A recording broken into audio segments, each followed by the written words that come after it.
नमस्कार दोस्तों, दक्ष forum classes में आप सभी का हार्दिक स्वागत है। दोस्तों, आप लोग के बीच लेकर है हाई स्कूल बोर्ड परीक्षा के विज्ञान आने वाले जो विज्ञान के पेपर में क्वेश्चन जो भी आने वाले हैं वो आपको पहले से हम बता दे रहे मित्रों कि यही आना है पेपर में, 100% ही आएगा। ठीक है, तो आप लोग से निवेदन है, पहले आप एक कॉपी और पेन ले लें और स्केच भी ले लें, क्योंकि जैसे जैसे आपको पेपर में लिखना है वैसे वैसे आप इसको लिखते जाइएगा। ठीक है। और हाँ, एक चीज़ याद रखें मित्रों, आपका सामाजिक विज्ञान और मैथ इंग्लिश 4 पेपर और बचे हुए हैं, जिसमें से आपको हम मित्रों सामाजिक विज्ञान और विज्ञान कल तक तो फाइनल कर देते हैं। मैथ का आपको मैराथन क्लास दे देते हैं। इससे बाहर तो कुछ भी नहीं आएगा, पूरी गारंटी के साथ कह रहे हैं और होशो हवास में कह रहे हैं। ठीक है, जैसे हिंदी का पेपर आपने देखा वैसे इसके बाद आइए विज्ञान का देखते हैं। ठीक है, तो पहला क्वेश्चन ये है कि रेडॉक्स अपक्रिया किसे कहते हैं। रेडॉक्स अपक्रिया किसे कहते हैं, पेपर में पूछा जाएगा रेडॉक्स अपक्रिया क्या है या किसे कहते हैं। ठीक है, उदाहरण देकर स्पष्ट कीजिए। ठीक, तो आप क्या करेंगे, हेडिंग डालिएगा रेडॉक्स अभिक्रियाएं। क्या हेडिंग डालेंगे, रेडॉक्स अभिक्रियाएं। वे रासायनिक अभिक्रियाएं जिनमें ऑक्सीकरण तथा अपचयन दोनों अभिक्रियाएं साथ साथ होती हैं रेडॉक्स अभिक्रिया कहलाती हैं। क्या करें मित्रों, वे रासायनिक अभिक्रियाएं जिनमें ऑक्सीकरण तथा अपचयन दोनों अभिक्रियाएं साथ साथ होती हैं रेडॉक्स अभिक्रिया कहलाती है। ठीक है, किसी रासायनिक अभिक्रिया में एक अभिकारक ऑक्सीकृत तथा दूसरा अभिकारक अपचयित होता है, अतः उपचयन तथा अपचयन क्रिया अकेले संभव नहीं है। ठीक है, तो बात हम करते हैं उदाहरण के लिए ले लीजिएगा मित्रों कि जिंक ऑक्साइड प्लस जल से क्रिया करा दीजिए तो इधर जिंक अलग हो जाएगा और ऑक्सीजन हाइड्रोजन के साथ क्रिया करेगा तो जल बना ले जाएगा। ठीक है, तो स्पष्ट है कि उपरोक्त अभिक्रिया में जिंक ऑक्साइड का जिंक में अपचयन और H2 का H2O में ऑक्सीकरण हो रहा है, अर्थात ऑक्सीकरण अपचयन अभिक्रियाएं साथ साथ होती हैं। ठीक है, तो अगले प्रश्न की बात करते हैं मित्रों। अगला प्रश्न ये पूछा जा सकता है कि आयनन क्या है।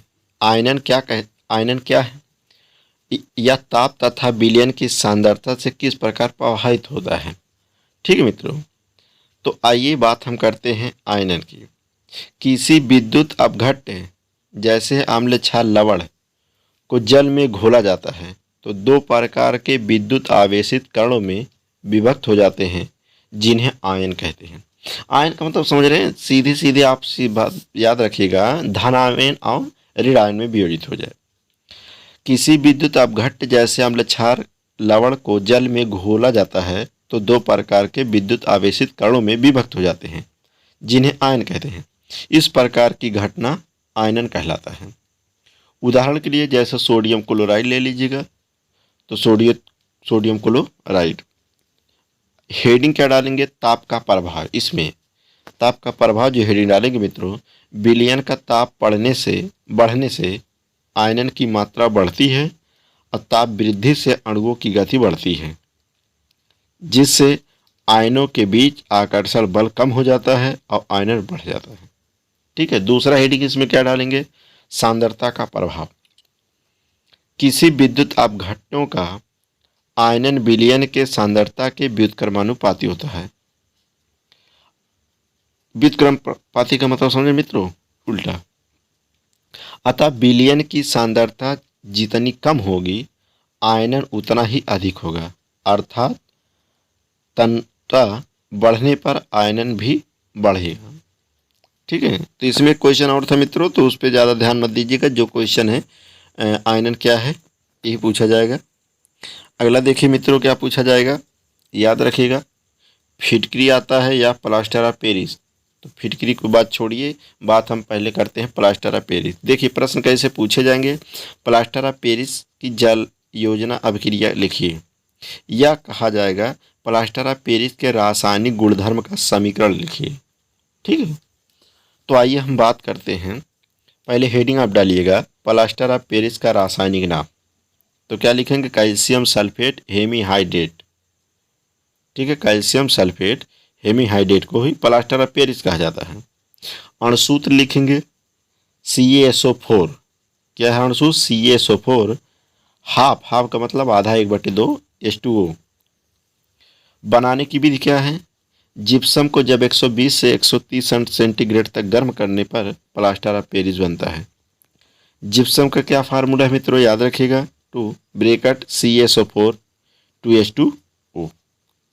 जब इसको 120 से 130 सेंटीग्रेड तक गर्म करेंगे तो प्लास्टर ऑफ पेरिस और जल प्राप्त होगा। प्रश्न ये भी पूछा जाएगा उसमें कि उपयोग बताइए। तो आप लोग जान ही रहे हैं कि पीओपी का प्रयोग कहाँ होता है मित्रों? मूर्तियाँ बनाने में, हड्डियों के टूटने में, जो प्लास्टर करने के काम में आता है वही यहाँ भी काम आता है। ठीक है, और इसमें कुछ मत लिखिएगा, जितना कहा जा रहा है उतना ही लिखिएगा, बाकी यहाँ जो दिया गया है इसको छोड़ दीजिएगा। अगला प्रश्न पूछा जाएगा, निर्जलीकरण अभिक्रिया क्या है? तो याद रखिएगा मित्रों, निर्जलीकरण अभिक्रिया से आप क्या समझते हैं, या निर्जलीकरण अभिक्रिया किसे कहते हैं, या निर्जलीकरण अभिक्रिया क्या है? तो यही हेडिंग आप बना लीजिएगा, निर्जलीकरण अभिक्रिया। फास्फोरस पेंटाक्साइड से क्रिया कराने पर एसिटिक अम्ल के 2 अणुओं में से जल का एक अणु निकलता है तथा अम्ल एल्डिहाइड बनाता है। इस प्रकार की क्रिया को निर्जलीकरण कहते हैं। ठीक है, तो फास्फोरस पेंटाक्लोराइड की बात कर रहा है। यहाँ देखिए रिएक्शन दिया गया, रिएक्शन आप इसको लिख लीजिएगा। उपयोग की बात करते हैं तो कार्बनिक विलयन के रूप में प्रयुक्त होता है। निर्जलीकरण क्रिया के अगर उपयोग की बात करते हैं तो कार्बनिक विलायक के रूप में प्रयुक्त होता है। रंजकों के निर्माण में काम आता है।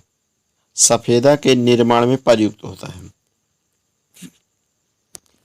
ठीक है, इतना आपको लिखना रहेगा। ये सामाजिक विज्ञान नहीं है मित्रों कि इसको बढ़ा चढ़ा के लिखेंगे, जितना कहा जाएगा उतना आपको लिखना है, इससे एक्स्ट्रा नहीं लिखना है। ठीक है, अगला प्रश्न पूछा जाएगा आपसे, साबुन क्या है, या साबुन बनाने की किसी एक विधि का वर्णन कीजिए। तो याद रखिएगा मित्रों, साबुन की हेडिंग डालेंगे उच्च वसाम्लों का सोडियम पोटेशियम लवण साबुन कहलाता है, जैसे सोडियम डिटर्जेंट। ठीक है, फार्मूला इस अणुसूत्र की बात करते हैं तो C17H35 COO Na। ठीक है, साबुन निर्माण की आवश्यकता सामग्री, या उसको इंग्लिश में भी पढ़ लीजिएगा, 35 भी कह सकते, कोई जरूरी नहीं हिंदी पढ़ें आप। साबुन निर्माण की आवश्यकता सामग्री, साबुन बनाने के लिए निम्नलिखित पदार्थों की आवश्यकता पड़ती है। ठीक है, तो साबुन बनाने के लिए क्या क्या सामग्री चाहिए आपको? कास्टिक सोडा का सांद्र विलयन 4 किलोग्राम, और महुआ का तेल 6 किलोग्राम, स्टार 3 किलोग्राम, बिरोजा 1 किलोग्राम, जल 500 ग्राम, और रंग आवश्यकता अनुसार आप डालिएगा जैसा आप चाहते हैं। साबुन बनाने की गर्म विधि हेडिंग डालेंगे। तो इस विधि द्वारा व्यापारिक स्तर पर साबुन का निर्माण किया जाता है। इस विधि में तेल या वसा को लोहे के डेग में गर्म करते हैं और गर्म तेल में लाइक आवश्यक मात्रा में धीरे धीरे मिलाते हैं। मिश्रण को निरंतर चलाते रहते हैं। मिश्रण के गाढ़ा होने पर इसमें आवश्यक मात्रा में नमक मिला देते हैं। इससे अवक्षेप ऊपर आ जाता है क्योंकि साबुन नमक के विलयन में अबिलय है। सॉरी मित्रों, साबुन के अवक्षेप को छानकर अलग कर लेते हैं और छनित में नमक का घोल शेष क्षार तथा ग्लिसरीन होती है। छनित को स्पेंट लाइक कहते हैं। साबुन के अवक्षेप में मैदा, बिरोजा, सुगंधित पदार्थ, रंग आदि मिलाकर मिश्रण को सामान्य कर लेते हैं।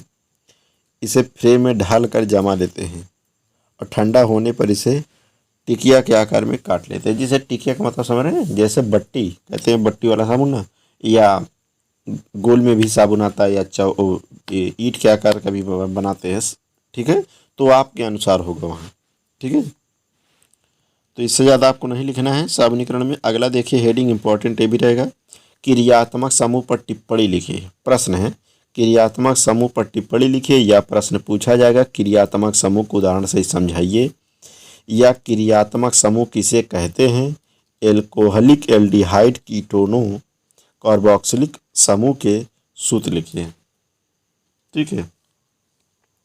तो याद रखिएगा हेडिंग आप डालेंगे क्रियात्मक समूह, किसी कार्बनिक यौगिक के अणु में उपस्थित वह समूह जो उसके रासायनिक गुणों के लिए उत्तरदायी होता है क्रियात्मक समूह कहलाता है। तो पहला, जैसे में पहला लिखिएगा एल्कोहलिक क्रियात्मक समूह, एकल बांड OH लिख लीजिए, यही हो गया क्या, एल्कोहलिक क्रियात्मक समूह है। एल्डिहाइड क्रियात्मक समूह, तो एकल बांड CHO, ठीक है, जो तीर की तरह आपको दिख रहा है इसे एकल बांड कहते हैं। अगले प्रश्न की बात करते हैं मित्रों, तो अगले प्रश्न की याद रखिएगा, इसको रट लीजिएगा, दीर्घाकार आवर्त सारणी की विशेषताएं बताइए। तो दीर्घाकार आवर्त सारणी की विशेषता पूछा जाएगा मित्रों, तो याद रखिएगा 2 ही 3 विशेषता लिखिएगा, उससे ज़्यादा मत लिखिएगा, ठीक है।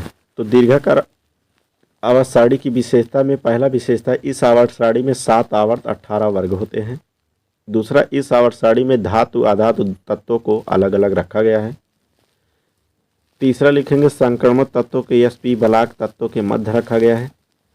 चौथा मित्रों लिखेंगे कि A B उपवर्गों को अलग अलग कर दिया गया है, ठीक है। और अलग से लिख लेंगे अक्रिय गैसों को आवर्त सारणी के दाईं ओर शून्य वर्ग में रखा गया है, ठीक है। और छठवां आप देख ही रहे हैं कि एथेनाइड और एक्टेनाइड तत्वों को आवर्त सारणी के बाहर नीचे रखा गया है। आप लोग जब पीरियोडिक टेबल देखेंगे तो वहाँ उसमें बताया गया है। अगले क्वेश्चन की बात करते हैं मित्रों, तो याद रखिएगा, इसको भी रट लीजिएगा, आधुनिक आवर्त नियम क्या है। आधुनिक आवर्त नियम को पूछा जाएगा, 100% पूछा जाएगा, तो आप हेडिंग क्या डालेंगे, आधुनिक आवर्त नियम। इसमें क्या करेंगे मित्रों कि इस नियम के अनुसार तत्वों के भौतिक एवं रासायनिक गुण उनके परमाणु क्रमांक के आवर्ती फलन होते हैं, ठीक है। तो इसमें देखिए कि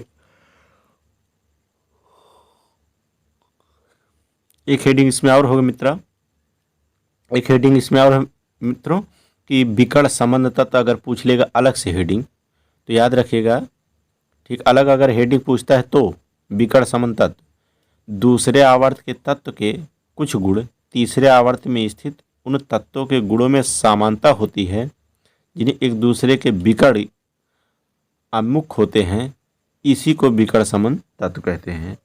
या आप अपने शब्दों में ऐसा लिखना चाहते हैं तो आवर्त 2 आवर्त 3 के तत्व एक दूसरे के विकर्ण पर स्थित होते हैं जिन्हें विकर्ण संबंध तत्व कहते हैं। पेपर में आपको चित्र बनाना पड़ेगा, लिथियम बेरिलियम बोरान और सोडियम मैग्नीशियम एल्युमिनियम सिलिका, इतना आपको लिखना पड़ेगा।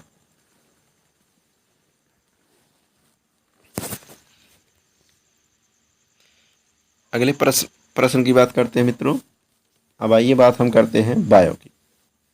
बायो में देख लीजिए मित्रों, प्रकाश संश्लेषण की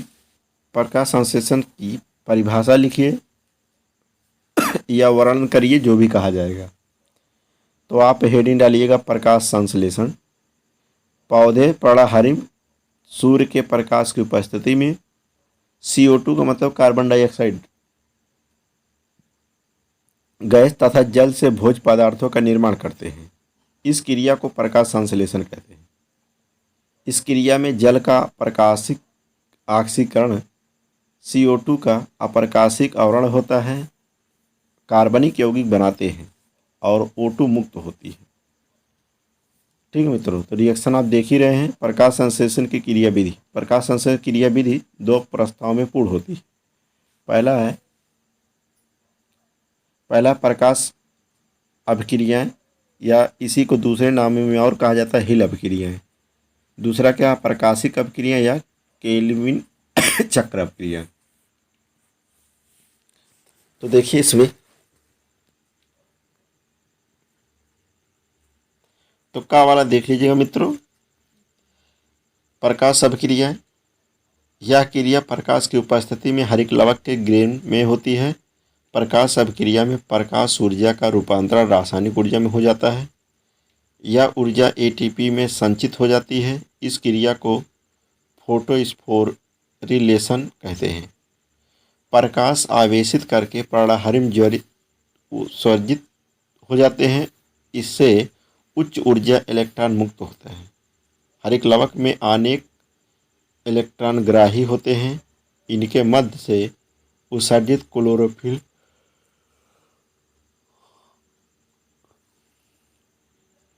अपनी मूल अवस्था में चक्री तथा अचक्री फोटोफॉस्फोरिलेशन द्वारा आ जाता है। ठीक है, अगला देखिए प्रश्न मित्रों, स्वपोषी पोषण से आप क्या समझते हैं? प्रकाश संश्लेषण में इसकी भूमिका बताइए। तो याद रखिएगा मित्रों, हेडिंग डालेंगे आप स्वपोषी पोषण। जो जीवधारी या कार्बनिक पदार्थों से कार्बनिक भोज्य पदार्थों का संश्लेषण कर लेते हैं, स्वपोषी उत्पादक कहलाते हैं। हरे पौधे पर्णाहरिम प्रकाश की उपस्थिति में प्रकाश संश्लेषण प्रक्रिया द्वारा जल तथा CO2 से भोज्य पदार्थों का संश्लेषण कर लेते हैं। हरे पौधों को प्रकाश संश्लेषी कहते हैं। अनेक जीवाणु पर्णाहरिम के अभाव में रासायनिक ऊर्जा का उपयोग करके अपने भोज्य पदार्थों का कर लेते हैं। इनको रासायन संश्लेषी कहते हैं।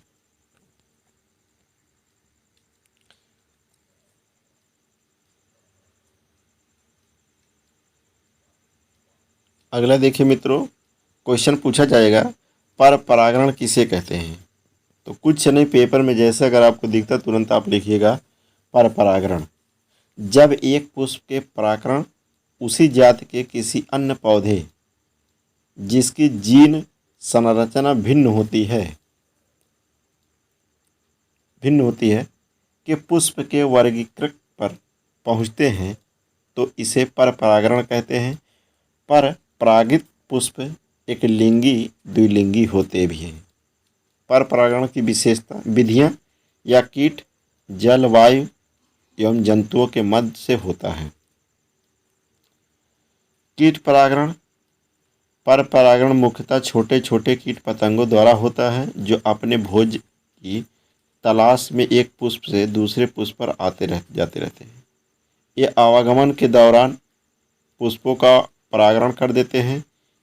कीट परागित पुष्पों में कीटों को आकर्षित करने के लिए निम्न विशेषताएं पाई जाती हैं।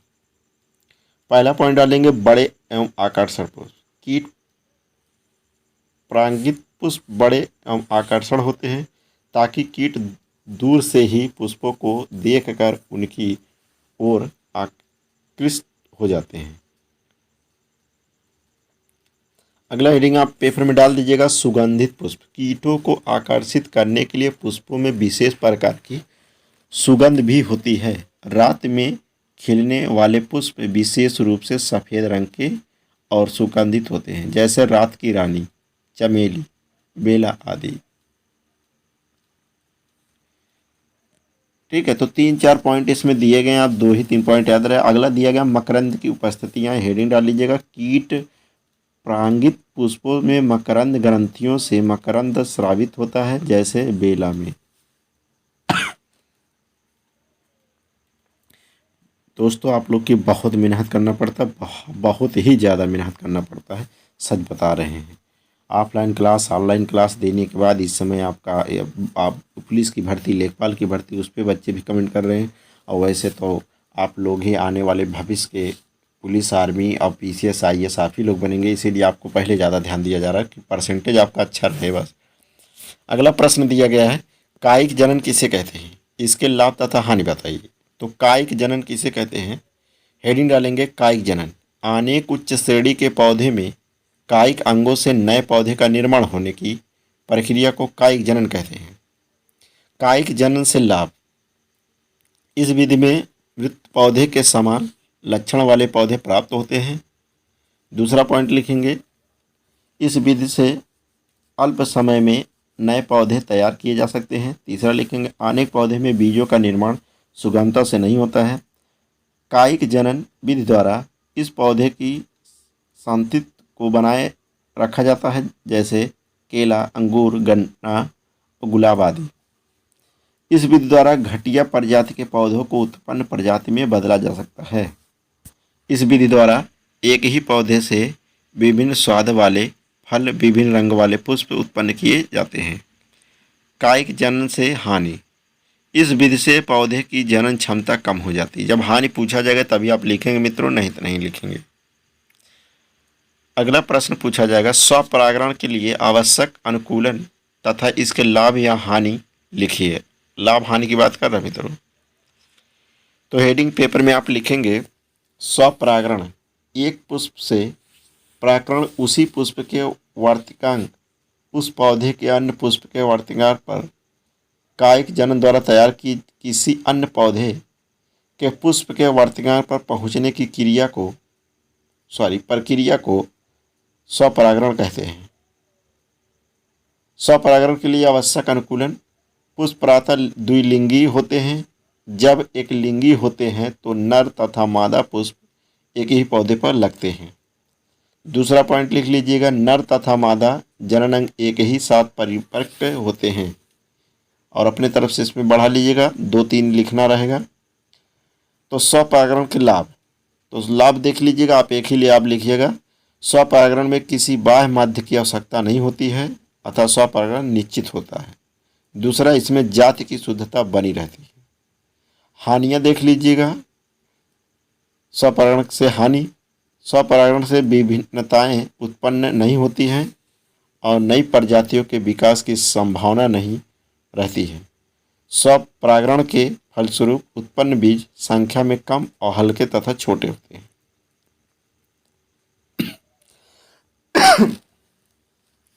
तो आइए अगले क्वेश्चन की बात करते हैं मित्रों, जैव विकास क्या है, या डार्विन के विचारों को उदाहरण सही समझाइए। ठीक है, तो डार्विनवाद अगर कहीं मिलता है या जैव विकास की बात करता है तो उधेड़ कर इसको लिख दीजिएगा एकदम। हेडिंग डाल लीजिएगा, जैव विकास। यह एक धीमी गति से होने वाला कार्मिक परिवर्तन है जिसके परिणाम स्वरूप आदिकाल के सरल संरचना वाले निम्न कोटि के जीवधारियों से आधुनिक जटिल एवं उच्च कोटि के जीवधारियों का उद्विकास हुआ है। इस प्रक्रिया को जैव विकास कहते हैं। ठीक है, हेडिंग डाल लेंगे, डार्विनवाद। चार्ल्स डार्विनवाद ने प्राकृतिक वर्णन द्वारा जीव जातियों की उत्पत्ति नामक पुस्तक में अपनी परिकल्पना प्रस्तुत की। डार्विनवाद निम्न तथ्यों पर आधारित है। पहला पॉइंट, जीवों में प्रचुर संतानोत्पत्ति की क्षमता। जीवों में संतानोत्पत्ति की असीम क्षमता होती है। यह सीप एवं जननकल में लगभग 10 लाख अंडे देती हैं। एक मक्खी के जोड़े से उत्पन्न सभी मक्खियां आदि जीवित रहे तो एक वर्ष में इतनी मक्खियां उत्पन्न हो जाएंगी कि पृथ्वी चारों ओर से कई फुट मोटी परत से ढक जाएगी। ठीक है, जीवधारियों में संतानोत्पत्ति की असीम क्षमता से बावजूद इसकी आबादी संतुलित बनी रही है, क्योंकि अधिकांश जीवधारी वयस्क अवस्था तक नहीं पहुंच पाते हैं। दूसरा पॉइंट क्या डालेंगे पेपर में, जीवन संघर्ष। प्राकृतिक में भोजन, ऑक्सीजन, आवास आदि की सुविधाएं सीमित हैं, इसलिए जीवधारियों को अपनी आवश्यकता की पूर्ति के लिए दूसरे जीवों से संघर्ष करना पड़ता है। जीवन संघर्ष जीवन भर चलता रहता है और जीवन संघर्ष में सब जीवधारियों जीवित रहते हैं और शेष नष्ट हो जाते हैं। जीवन संघर्ष 3 प्रकार का होता है, समजाति, दूसरा होता है अंतरजाति। तो 3 नहीं, आप एक ही लिखेगा, समजाति, ठीक है, दूसरा होता है अंतरजाति, तीसरा होता है वातावरणीय। तो समजाति में देख लीजिए, एक ही जाति के सदस्यों की मूल आवश्यकता लगभग समान होती है, अतः यह अधिक घातक होता है। अंतर्जाति विभिन्न जातियों के मध्य भोजन एवं भक्षक संबंध, आवास और एक दूसरे के शत्रु होने के कारण जीवन संघर्ष होता है। तो काफ़ी लंबा टॉपिक है, आप इसको देख लीजिएगा और ज़्यादा आप लिखने की कोशिश मत करिएगा, जितना कहा जाएगा उतना करिएगा, ठीक है। तो यहाँ देखिएगा, वातावरणीय सभी जीवधारी भूख बाढ़ भूकंप जीवधारी सूखा बाढ़ भूकंप ने पढ़ दिया, सूखा बाढ़ भूकंप तूफान आदि वातावरणीय दशाओं से बचने के लिए जीवन भर संघर्ष करते रहते हैं, ठीक। तो इन सब चीज़ों को बाकी को छोड़ दीजिएगा, पढ़ने के चक्कर मत पड़िएगा, जितना पूछा जाएगा उतना आप लिखिएगा। अगला प्रश्न है, लैमार्कवाद का वर्णन कीजिए। तो लैमार्कवाद का वर्णन करना मित्रों, तो याद रखिएगा, हेडिंग डालेंगे लैमार्कवाद या उपार्जित लक्षणों की वंशागति का सिद्धांत। फ्रांस के जीव वैज्ञानिक जीन बैप्टिस्ट डी लैमार्क ने अपनी पुस्तक फिलासोफिक जूलॉजिक में एक सिद्धांत प्रस्तुत किया। इसे उपार्जित लक्षणों की वंशागति का सिद्धांत भी कहते हैं। यह निम्न तथ्यों पर आधारित है, ठीक, यह निम्न तथ्यों पर आधारित है।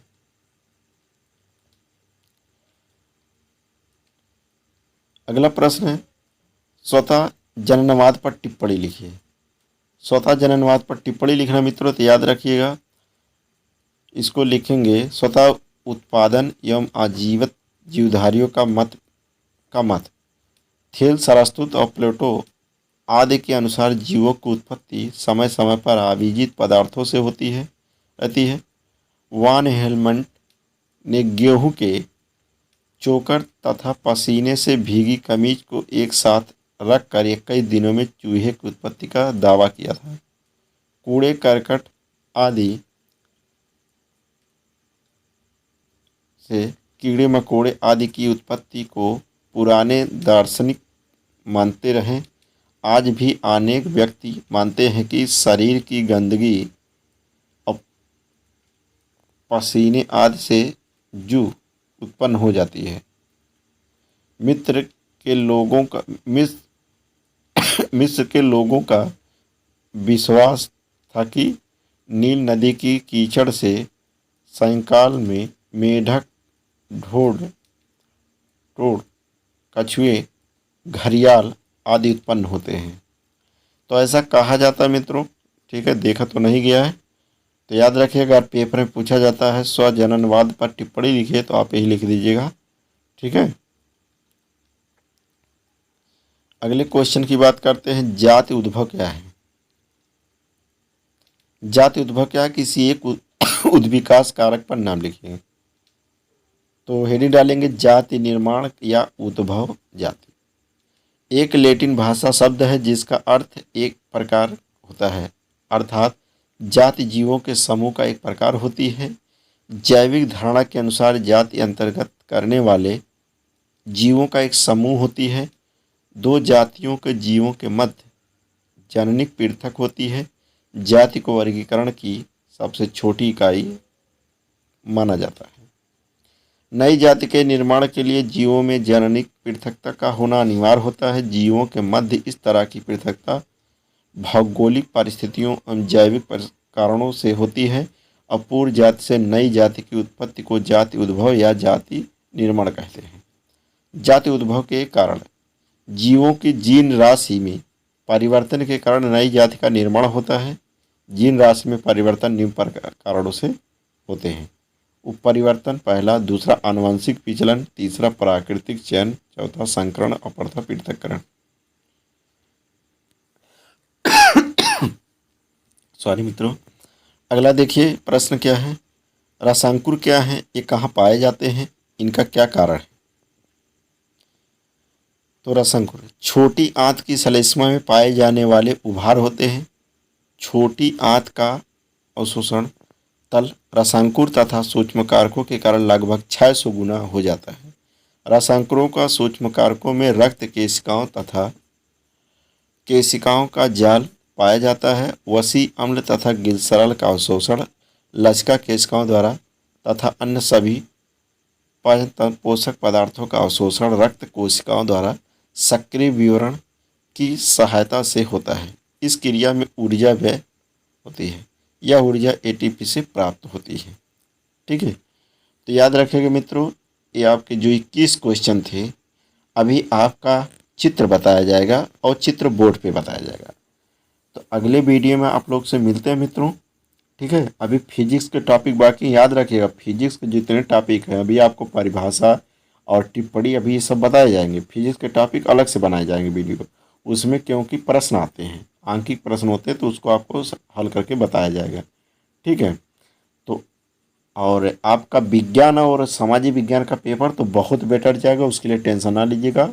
और बोर्ड में जब हम आपको ये तो आइडियो में वीडियो जब आपको हम देंगे मित्रों, तो फिजिक्स के सवाल में आपको हम बताएंगे कौन कौन सा क्वेश्चन कैसे आपको कॉपी में लिखना। अपने मन से कुछ भी मत लिखिएगा। ठीक है, जहाँ कोई डाउट हो तो कमेंट करिएगा। ठीक है, कमेंट के आंसर हम आपको बता देंगे, आपका नंबर अच्छा रहेगा 100%। जो भाई बहन साल भर में नहीं पढ़ पाए, इसको 5 दिन 6 दिन जो भी बचे इसको अच्छे से पढ़ लीजिएगा। ठीक है, अब वीडियो को पॉज करते पढ़ते जाइएगा और लिखते जाइएगा। ठीक है, तो आप लोग से निवेदन मित्रों, अगर आप लोग के थोड़ा सा हेल्प हम करें तो आप लोग हमारे लिए बस मात्र इतना है। आप लोग से रिक्वेस्ट है, हाथ जोड़ कर विनती करते हैं मित्रों, दोस्तों, भाइयों बहनों, जितने भी मित्र हैं, आप जितने भी ग्रुप बना रखे हैं उसमें आप लोग इस वीडियो को लाइक शेयर कर दीजिएगा। और जो लोग चैनल को सब्सक्राइब नहीं किए हैं दक्ष पूर्ण क्लासेस को सब्सक्राइब कर लीजिएगा। ठीक है, जैसे कोई वीडियो दे तुरंत आपको। हाँ, एक चीज़ याद रखिएगा मित्रों, दुनिया में सबकी भला सोचिएगा, अपने भला मत सोचिएगा, सबके लिए सोचिएगा। कुछ भाई बहन ऐसे जो घर के बहुत गरीब होते हैं मित्रों, पैसे के कारण पढ़ाई नहीं कर पाते हैं, और आप ही लोग सहारा हैं एक दूसरे के। और जब एक दूसरे का सहारा लोग बन जाते हैं तो समझ लीजिए जीवन में हर चीज़ जो कठिन भी होता है ना, बहुत आसान हो जाता है। जैसे एक लकड़ी को तोड़िए तो टूट जाएगा, लेकिन अभी 10 लकड़ी को लेकर एक गट्ठी बांध दिया जाए, उसको तोड़ने कहा जाए तो नहीं तोड़ पाएंगे। ठीक है, तो एक भाई बहन एक दूसरे का हेल्प करें, आप लोग से यही निवेदन है। तो मिलते हैं अगले वीडियो में। ठीक है, धन्यवाद मित्रों।